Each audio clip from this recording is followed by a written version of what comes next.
Voter പട്ടികയിൽ പേരില്ലെങ്കിൽ passport നിഷേധിക്കപ്പെടുമോ? ഇതെന്ത് ചോദ്യമാണെന്ന് തോന്നുന്നുണ്ടെങ്കിൽ മോദി ഗവൺമെന്റിന്റെ ഇന്ത്യയിൽ ഇതൊക്കെ സ്വാഭാവികമാണെന്ന് മാത്രം ഉത്തരം പറയേണ്ടി വരും.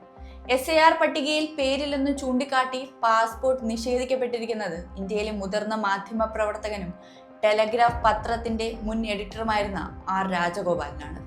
വോട്ടറാവകാശവും പാസ്പോർട്ടും നിഷേധിക്കപ്പെട്ട R രാജഗോപാൽ ആരാണെന്നറിയാം. കേന്ദ്ര സർക്കാരിനെയും മോദി ഗവൺമെന്റിന്റെയും തെറ്റായ നിലപാടുകളെ നിശിതമായി വിമർശിച്ച ടെലഗ്രാഫ് എന്ന പത്രത്തിന്റെ മുൻ എഡിറ്റർ. രാജഗോപാൽ എഡിറ്ററായിരിക്കെ പുറത്തിറങ്ങിയ ടെലഗ്രാഫിന്റെ തലക്കെട്ടുകൾ രാജ്യമൊട്ടാകെ ചർച്ച ചെയ്യപ്പെട്ടവയാണ്.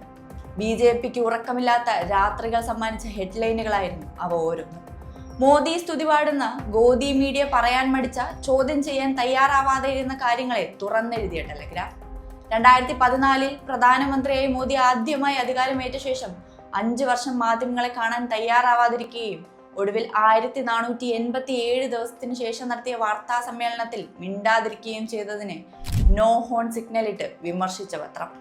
സ്മൃതി ഇറാനിയുടെ പാർലമെന്റിലെ ഇമോഷണൽ സ്പീച്ചിനെ ആന്റി നാഷണൽ എന്ന് കളിയാക്കിയ പത്രം.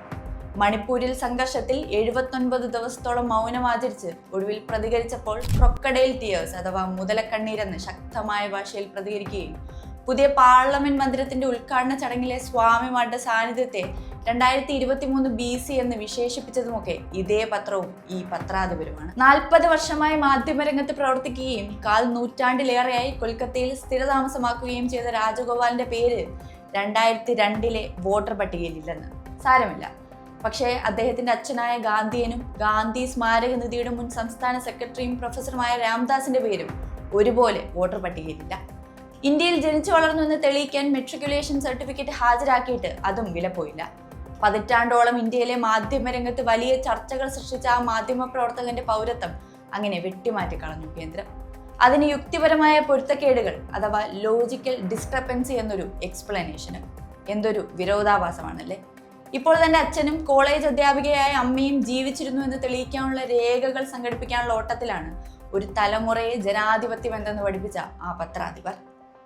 കുറച്ചു ദിവസം മുമ്പ് വലിയൊരു ചർച്ച നടന്നില്ലേ, പാസ്പോർട്ട് ഒരു പൗരത്വ രേഖയല്ല എന്നതിനെ സംബന്ധിച്ച്. അതിനൊപ്പം ആധാറും വോട്ടർ ഐഡിയും ഒന്നും പൗരത്വം തെളിയിക്കാനുള്ള ആധികാരികമായ ഡോക്യുമെന്റ് അല്ലെന്ന് നമ്മൾ അറിഞ്ഞു. വോട്ടർ ID വോട്ട് ചെയ്യാനുള്ള അർഹത തെളിയിക്കുന്ന ഒരു ഡോക്യുമെന്റ് മാത്രമാണെന്നിരിക്കെ, അതൊരു പൗരത്വ രേഖയല്ലെന്നിരിക്കെ പിന്നെ എങ്ങനെയാണ് രാജഗോപാലിന് ഭരണകൂടം പാസ്പോർട്ട് നിഷേധിക്കുന്നത്? വോട്ടർ പട്ടിക ശുദ്ധീകരണം മാത്രമാണ് SIRന്റെ ലക്ഷ്യമെന്ന് കോടതിയിൽ സത്യവാങ്മൂലം നൽകിയിട്ടുണ്ട് കേന്ദ്ര സർക്കാർ. അതിനെ അട്ടിമറിച്ചാണ് ഇപ്പോൾ പാസ്പോർട്ട് ഉൾപ്പെടെ നിഷേധിക്കുന്നത്. ബംഗാളിൽ വോട്ടവകാശം നിഷേധിക്കപ്പെട്ട ഒരു വ്യക്തിയല്ല R രാജഗോപാൽ. അയാൾക്കൊപ്പം പൗരത്വം നിഷേധിക്കപ്പെട്ടിരിക്കുന്നത് 27 ലക്ഷം മനുഷ്യർക്കാണ്. വോട്ടർ പട്ടികയെ ശുദ്ധീകരിക്കാനുള്ള യത്നം എന്ന നിലയിൽ മാത്രം കൊണ്ടുവന്ന SIR വെട്ടിമാറ്റിയിരിക്കുന്നത് അനേക ലക്ഷം പോന്ന നമ്മുടെ തന്നെ സഹോദരങ്ങളെയാണ്. മരിച്ചുപോയവർ, സ്ഥിരതാമസമില്ലാത്തവർ, നാട് വിട്ടുപോയവർ, ഒന്നിൽ കൂടുതൽ സ്ഥലങ്ങളിൽ വോട്ടർ പട്ടികയിൽ ഇടം പിടിച്ചവർ എന്നിവരെയൊക്കെ ഒഴിവാക്കാൻ ലക്ഷ്യം വെച്ച് കൊണ്ടുവന്നൊരു സിസ്റ്റം തങ്ങളുടെ തന്നെ മനുഷ്യരെ അവരുടെ തന്നെ മണ്ണിൽ വെച്ച് ചോദ്യം ചെയ്യുന്ന കാഴ്ച. സത്യം പറഞ്ഞതിന്, നീതികേടുകളെ ചോദ്യം ചെയ്തതിന് ഇന്ത്യയിലെ ഒരു മാധ്യമ പ്രവർത്തകൻ നേരിടേണ്ടി വന്നിരിക്കുന്ന ഭീകരമായ അവസ്ഥയുടെ മറ്റൊരു മുഖമാണിത്. അപ്പോഴും ഭരണകൂടത്തിന്റെ ഇത്തരം ചെയ്തികളെ തനിക്ക് നേരെ മാത്രം നടക്കുന്ന ഒരു പ്രശ്നമായി അഡ്രസ് ചെയ്യാനല്ല ആ മനുഷ്യൻ ശ്രമിക്കുന്നത്. ഇത്രയും പ്രിവിലേജ്ഡ് ആയ തന്റെ അവസ്ഥ ഇങ്ങനെയെങ്കിൽ മാർജിനലൈസ് ചെയ്യപ്പെട്ട എത്രയോ മനുഷ്യരുടെ അവസ്ഥ ഇതിലും ഭീകരമായിരിക്കില്ലേ എന്ന ചോദ്യമാണ് രാജഗോപാൽ ഉയർത്തുന്നത്. രാജഗോപാലിനൊപ്പം പൗരത്വം ചോദ്യം ചെയ്യപ്പെട്ട ആ 27 ലക്ഷം പേരെ കൂടി ചേർത്ത് വേണം നമുക്ക് ഈ ഭരണകൂട ഭീകരതയെ ചോദ്യം ചെയ്യേണ്ടതും അതിനെതിരെ ശബ്ദമുയർത്തേണ്ടതും.